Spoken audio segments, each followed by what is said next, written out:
এবার অ্যানিমেশন শিশু মনের এই চিরকালের মডেল অবশ্য এই যুগে এসে অনেকটাই পাল্টে গিয়েছে। বীর পুরুষ এখানে রয়েছে এক রাক্ষসের সঙ্গে।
মনে করে যেন বিদেশ ঘুরে মাকে নিয়ে যাচ্ছি অনেক দূরে।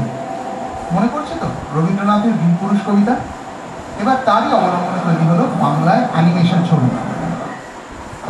বিস্তর ফারাক থাকেও এই অ্যানিমেশন ফিল্মও একটি ছোট্ট ছেলে এবং তার মাকে ঘিরেই তৈরি। এই ছবির বৈশিষ্ট্য অনেক। 12 মিনিটের এই ছবি বানাতে হাতে আঁকতে হয়েছে 18,000 ছবি। গ্রাম বাংলার পটচিত্র অনুসারে আঁকা হয়েছে শিশু এবং তার মায়ের মুখ।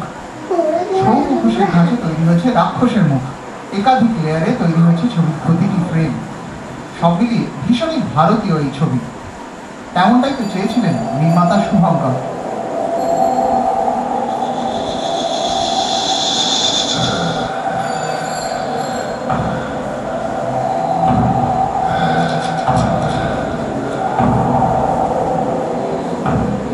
ওয়ার্ল্ড ডিজনির একটা ঘটনা আছে, যেমন অ্যানিমেশনে ওনার sketch and squad, anticipation, secondary action, এইসব ব্যাপার আছে।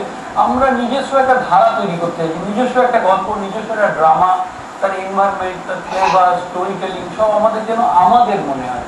আমরা ভারতীয়, যেন দেখলে বিশ্বের যে কোনো, যেমন জাপানি অ্যানিমেশন আমরা দেখলে বুঝি, যেটা হায়াও মিয়াজাকির করা, তো সেরকম এটা দেখলে ডিজনি আমরা ইউরোপ বুঝে যাই, আমেরিকা বুঝে যাই, সেরকম আমাদের একটা আইডেন্টিটি তৈরি হবে অ্যানিমেশনের মধ্যে।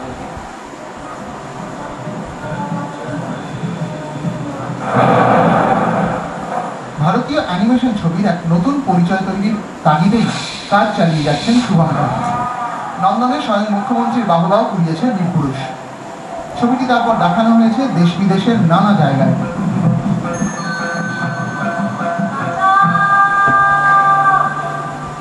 ওয়াল্ট ডিজনি কিংবা হায়াও মিয়াজাকির ঘরানা থেকে বেরিয়ে এসে ভারতীয় অ্যানিমেশন এখন ক্রমশই স্বাবলম্বী হয়ে উঠছে।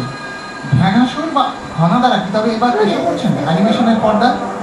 অর্জুন চট্টোপাধ্যায়ের রিপোর্ট, স্টার আনন্দ।